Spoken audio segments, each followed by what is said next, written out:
Hello, Tater Cowgirl fans, and I heard you asking me when are you cooking again, and I heard you, and here I am cooking for you a new recipe, but I have to come clear with something before I start. This channel started because I lost 118 pounds on the McDougall diet, a whole plant-based, vegan, fat-free, which worked well. This was in 2017 until 2019. Yeah, I had lost 118 pounds. However, I was diagnosed also with LADA, diabetes 1.5, so I had to go back on insulin from 2017 to 19. I was completely off any meds and any insulin. And 19, I had to add a little amount of insulin, which is the same amount I take right now once a day. And what happened was I noticed that certain foods spike my glucose level, and I can't afford that. I have, my pancreas is not making enough glucose. So that's called diabetes 1.5. So even if you have the healthiest diet in the world, it won't prevent you from getting these nasty side effects of diabetes, which is also called the silent killer for a reason. So in my case, I'm really worried about my kidneys, which are still doing good, and my eyes. I have diabetic retinopathy in the very early stage, so I can see still, and if I keep my glucose level in a normal range, I won't go blind, but it can happen, you know, that in 10 years I have no eyesight if I'm not taking control of my diabetes. So yeah, that's reason enough to do it, right? So I noticed, I started keeping a food diary to find out what is spiking my high glucose level. Sometimes I was like so high, also I thought I eat good. And I noticed a few examples. Potatoes, when I boil them and eat them afterwards, like in a salad, in a Swabian potato salad, they won't spike my glucose at all. If I eat fresh mashed potatoes, yes, they spike. If I eat red skin potatoes, it's less than the yellow golden Idaho potatoes, which I usually use for mashed potatoes. So that's one thing I had to take out of the McDougall diet because it didn't do me good. I still eat potatoes, boiling them, letting them get cold, and then make a salad, you know, my Swabian potato salad. I also added back in my diet fish once per week, usually salmon. I know it's a lot of fat, but it also replenishes stuff I need in my body to keep my skin healthy, my hair healthy, and it's doing me good since I do that. So once a week, either cod or salmon just went back in my diet. I noticed that when I did the Daniel fast, that all my lab results are really good when after I do the Daniel fast. The last one I did 123 days, and after that it just went really good. My whole body was healing. So I looked what am I eating in the fast and what am I not eating, and I noticed in the Daniel fast you are allowed to eat oils, and I keep it to a minimum. Dr. McDougall tells you not to eat oils because it's concentrated fat. I get his point. I do put a little bit very high value olive oil in my salads. I don't fry, I still water saute. I also use what we use today, it's sesame oil. very, very spare. So this is not where I, most people just pour a bunch of oil in their food. I'm not doing that. So yeah, that's one of those things I added back. Then white rice I'm not eating.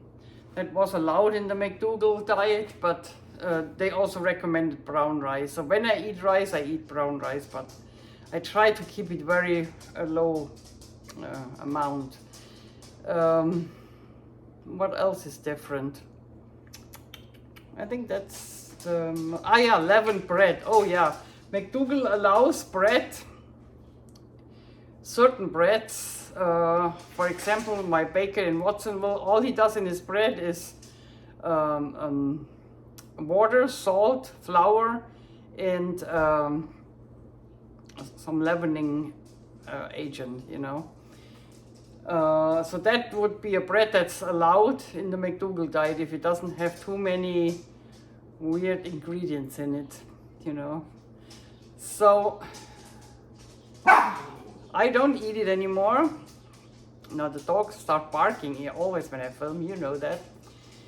Because I noticed, based on my diary, when I eat leavened bread, my glucose goes just down up the roof. So I stopped doing it. I only eat unleavened bread. Well, that's not the right expression. I can put baking powder in it, or baking soda, so it would be leavened at some point, but not yeast. I can't put yeast in my bread. That's about it. I do eat avocados, but also minimum amount, and McDougall allows that too, so that's not really a difference. But I wanted to tell you that because I wanted to come clear about that and come clean. I don't want to lie to you and say I'm on the McDougall diet still. I'm not. But I will point out what I do. Today what I cook is a McDougall approved, fully approved item. So, and the carnivores like it too. My husband eats meat, as you know.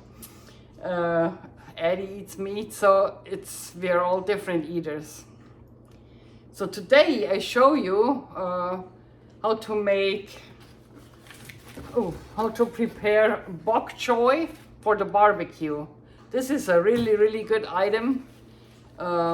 Clay's putting some burgers on the Barbie for him and Eddie, and I eat Bok-Choy in my black bean burgers.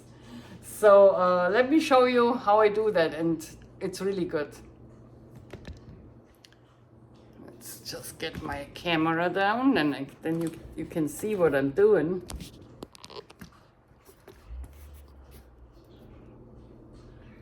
Yeah, let's move it a little. Yeah, that's good. So first of all, I need a knife. And I'm cutting them in half. So I don't know how much. I got those at Costco. They look really good on sale, but I don't need all of them today, of course. So that's a recipe actually my stepson, my adult stepson, showed me when he lived with us. So I don't take credit for that. Okay, 2, 4, 6, 8. That should be enough. Maybe one more. One more. Because all of them like them. So this is a side dish for mixed eaters. You can bring to a barbecue or make when your family comes, because everybody likes those. So first thing we do, we wash them. They sometimes have sand, like all cabbages within the leaves. So we really wash them thoroughly before we do something else. Let me get you up and you see what I'm doing. Here's my sink. Now go in these leaves with your fingers, wash them out, make sure you get the stuff out.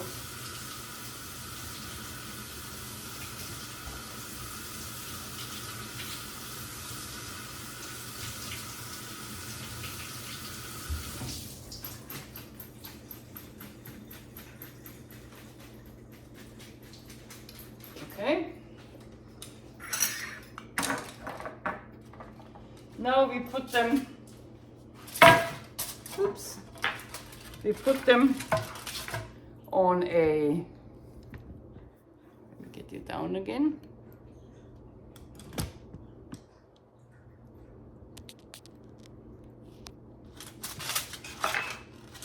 We put them on a cookie sheet with aluminum foil. When you put it on the Barbie, you probably put them just on the barbecue. And if you put it on the broiler, you have that on the cookie sheet. So it's up to you what you want to do. On the barbecue, they take 4 minutes, about 4 minutes. On the broiler, I would check after 2 minutes and then just go from there and add a minute every time you leave them. They need to be nice and brown on the top here. On the Barbie, you put them upside down. In the broiler, you put them like this. Okay, so we have them in here. Yeah, just fits just right. Maybe put that one here. So, goody goody. Okay, we can put this for now on the side. We get a bowl and we get a teaspoonful of garlic powder, a 1/4 teaspoon pepper, a 1/4 teaspoon cayenne pepper. Ooh! Take less if you don't want to have it spicy. And a 1/4 teaspoon salt. I'm not taking more salt because we will be adding soy sauce. If you add tamari sauce, you can use a little bit more salt, but I would be careful with salt. You don't want to have it too salty. Okay, soy sauce will come next. We add about, I would say, 2 tablespoons.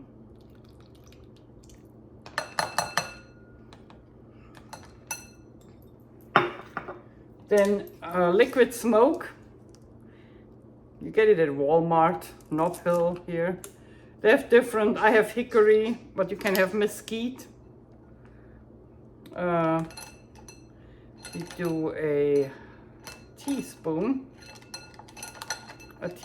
liquid smoke. Ooh, it was a little much. That's okay. I miss liquid smoke anyway. I like the flavor of liquid smoke in my food.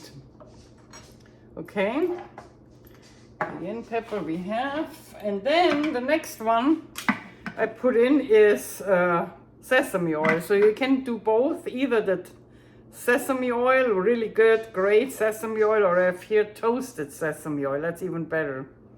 So if you find toasted high quality sesame oil, go for it. And I do 1 tablespoon.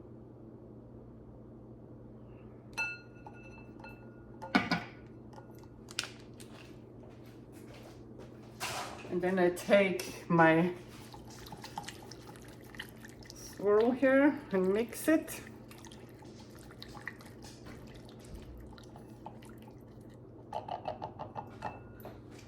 And then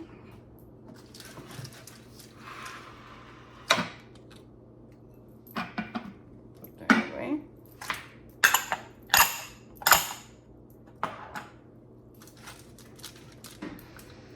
I always clean up when I cook, as you know. So the next thing I'm doing is I'm basting the Bok-Choys with that little concoction we have here, that little marinade.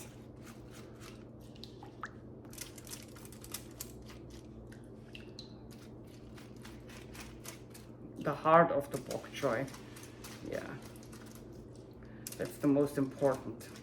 So let it really suck it in.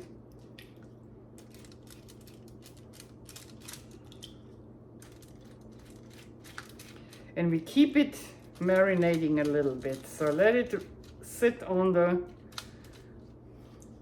cookie sheet for a while. And when the Barbie is hot and you have space on the barbecue, throw them on it, and I show you later how they look when they come from the barbecue, okay? They should be toasted brown here, crusty, and really yummy. But I show you. For now, hang in there until they're done. 4 minutes on the Barbie. If you have it in the broiler, check after 2 minutes and then only add a minute. I have a feeling, I never put them in the broiler, but I have a feeling you won't need more than 3 minutes. Probably 2. Don't burn them. Put them on middle or a little higher on your cookie sheet and try with 2 minutes. Barbie, 4 minutes, you are fine. Wait until I'm back. And here we are, our Bok-Choy. Let me get that camera a little down, that you see it. You see it slightly wielded. That's how it should be. Exactly 4 minutes on the barbecue. We have people out there who do not want to be on YouTube, yes, so I decided to just bring it in from the grill and show you right here. And what I do now, let me get you down a little. What I do now, at the end, I put some of from my Meyer lemon tree, some lemon juice squeezed, and I put it over them. You see, I put it right on the tray where I had the marinade, because that is really good. So they keep juicy. And now you can serve them to anything you want to have. Burgers or black bean burgers or anything you want to eat. Let me get another